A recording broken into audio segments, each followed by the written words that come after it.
minimum wage should be at least $20 an hour. Let's do some basic math. $20 an hour at 40 hours a week, that's $800. Let's say they take out of your check $160. Yeah, let's say like roughly about 20% between like your taxes and if you have insurance. That leaves you with $640. Let's multiply that by 4. That's $2,560. The average person right now is paying anywhere from $1,000 to $1,600. Some people pay more in rent.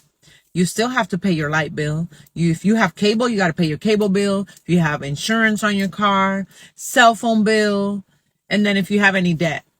Oh, and let's not forget groceries, because you got to eat, and your gas money. At $20 an hour, it's barely enough. People should not be forced to have a roommate to survive. At the end of the day, minimum wage is minimum skill.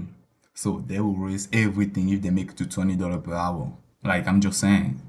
Stop asking me to go places that require me to pull out my debit card and spend money, cause bitch, I'm broke. I just left the grocery store, and I never enjoy going to the grocery store because I hate spending money. And to me, food's just something you ingest and then it's gone, so it's a waste of money. But I left pretty disturbed today.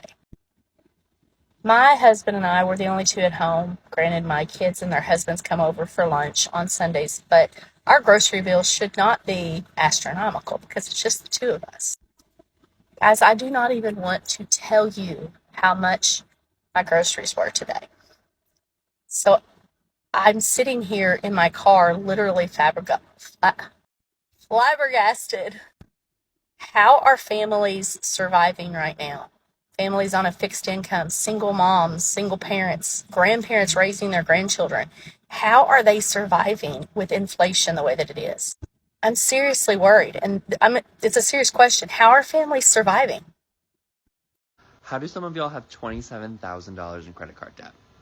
Pre-pandemic, my husband and I would have about $2,000 on our credit cards at any given time, and it was mostly like extras, right? So like, oh, we're gonna go out to eat, we'll put it on the credit card, or like, oh, we're gonna go to a concert, we'll put it on the credit card, back when a concert could be $60, $80. Our monthly payments were about $100 a month, and it really didn't make or break us. Then the pandemic happened, and my husband lost his salary, and while we were like making less money, everything has become incrementally more expensive.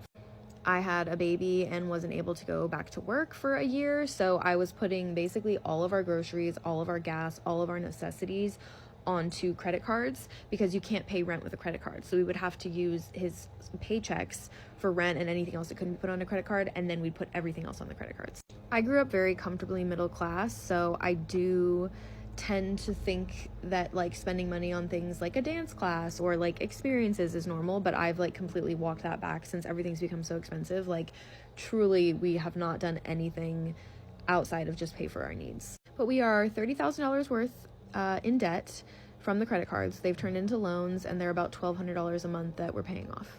Here is another comment. So glad I was taught to never put anything on a credit card that you cannot afford to pay off. Good girl. The problem now is people cannot afford rent, grocery, gas. Some people have no choice. Damn, I feel you, man. Life is rough out there. I'm seriously worried, and it's a serious question. How are families surviving? Okay, that original video I filmed 6 months ago, and y'all, I am even more speechless today after leaving the grocery store. I thought prices were ridiculous then. I just left with only things for my lunch for this coming week at school and something for my family to have for lunch today after church, and it was $75. I seriously do not know how much more the general working population can take with this inflation and the rising cost of food. We have to have food to survive. What is going on? When is this going to end? How are people surviving right now? Did anyone else see this video clip of Nikki Haley? Should voters in their 20s plan on having to work until they're 70?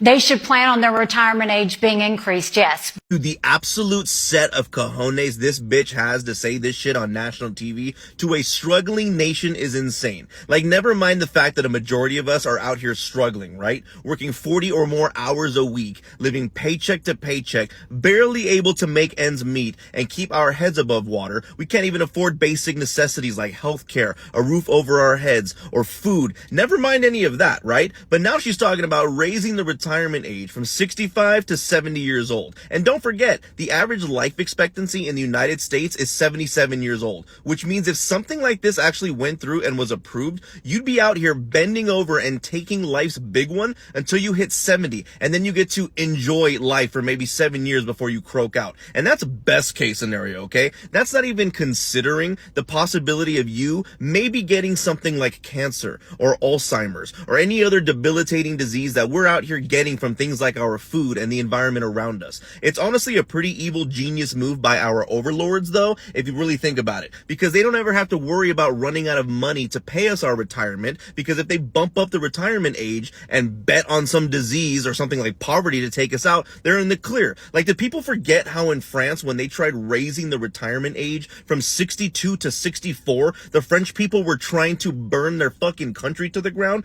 Meanwhile, this twisted, diabolical political succubus is out here making outlandish statements how we need to move our retirement age in the US from 65 to 70. And instead of people being absolutely batshit upset over it, instead, we're out here storming the gates at our local Targets to get the latest Stanley Cups. I mean, I swear, it's the audacity of these politicians, man. They're all like, hey, we see that you're out there struggling to make ends meet. Why don't you just go ahead and do that for an additional 5 more years? Fuck it. While us in Washington, we're over here on our knees getting $1 million loads just blown all over our faces. But hey, it doesn't matter because we're not going to do anything about it, right? You know you're not going to do anything about it. Evidently, I know I'm not going to do anything about it because we're Americans. And that's unfortunately what we do. We're going to be too distracted by whatever it is that we see on TV. Oh, look, Taylor Swift is at another football game. Oh, what's Gypsy Rose up to? Squirrel! Now we have one comment. Hope all these young voters actually pay attention.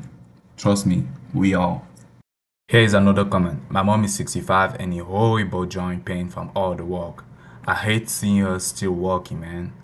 Even in my opinion, I don't think retirement age needs to go up again. What does the American government think is going to happen if rent prices continue to increase and our salaries are not increasing with it? Genuinely, what do they think is going to happen? I truly don't understand not doing rent caps. I know that's a thing in New York, but I'm from the South. I've never heard of such a thing down here. I only hear about it in New York. That needs to be instituted nationwide, and it needs to be by state, by square footage of the apartment, how many bedrooms, has it been updated, things like that. Because the thing that doesn't make sense to me is I'm in the same apartment for years. You're not changing my carpet. You're not painting any walls in here. You're not giving me new appliances, and you're increasing the price of staying here every year, but nothing is changing. Like, I would totally respect it if you renovated my place and made it luxury and then increased the price. I would get that. I would respect it, but nothing has changed and you're increasing the price on me. I don't understand, because eventually now I'm lucky that I have been in a place that has been increasing for the past 5 years that I've been here, but it has not increased outrageously. And I believe that is because of when I started living here and the fact that I stayed with them. They're choosing not to raise it outrageously. What happens if I continue to stay here 10 years from now? Is this same apartment going to be $5,000 a month, even though nothing in here has changed? Like, what do people expect to happen? Like, of course, people are going to go out and search for a cheaper place, and they're going to move out of your place. And eventually, if you skyrocket your prices enough, no one is going to live there at all. No one is going to live there because it's not going to be affordable. So what do people think is going to happen when you continue to increase the prices of these things and no one's salary or nothing about the place is changing? Like, it sounds like a rhetorical question, but is there actually a business person, someone out there who knows the logic behind this and knows, like, this is the end goal? What the heck is going on? Here is one comment. They ask for 3 times the rent the first time, but don't ask for income when they raise it. Oh my god, that's such a good point. These politicians have lost the fucking plot, because what do you mean retire at 70? I didn't even want to retire at 65. We understand that our life expectancy is like 77. If we retire at 65, we have maybe 10 good years, not even good years, like 10 years of us declining mentally and physically, that we're not working. We're not laboring for someone else. If we can't even retire, our generation won't get Social Security. We don't even have pensions anymore. What is the benefit of working until 70? We can't afford homes. We're all living at home with our fucking parents, not because we want to, but because we have no other choice. And you're telling us, vote for me, I'll make you work until you're 70? You've lost the plot. No, I would rather chew glass than work until I'm 70. It's not happening. What did I immigrate to this country for? What American dream? I did everything right. I went to college. I got a job. I work full fucking time. And my salary is decent. I should be able to live decently with my salary without having 3 fucking side gigs. Oh my god, no, y'all have lost the plot. I'm not working till 70. Thank you for watching this video, guys. So that's the end of the video. So if you like it, please like, subscribe, and let me know what you think down below. See you. Peace.